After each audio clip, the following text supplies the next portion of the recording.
लाहौर में जमात इस्लामी का धरना दूसरे रोज भी जारी है। मुजाहिरीन का मुतालबा है कि पेट्रोलियम मसनूआत पर लेवी की सूरत में जो भत्ता लिया जा रहा है उसको खत्म किया जाए। इस पर हम बात करते हैं डॉन न्यूज़ के रिपोर्टर अली वक़ार से। अली वक़ार, बताइएगा एहतजाजी मुजाहिरीन क्या कहते हैं, एहतजाज का ये सिलसिला कब तक जारी रहेगा?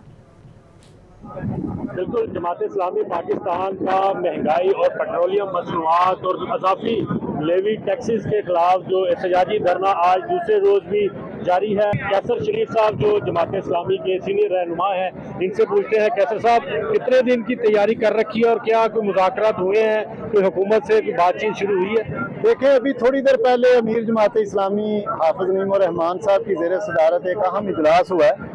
ये शुरू करने का वक्त दिया था, करने का नहीं है। जमात की तैयारी बहुत लंबी है। हुकूमत को फौरी तौर पर अवाम को तकलीफ की बजाय बड़ा रिलीफ देना होगा और ये जो जालमाना फैसले हैं, लेवी हो, ये टैक्सेस हो, ये ख़त्म करना।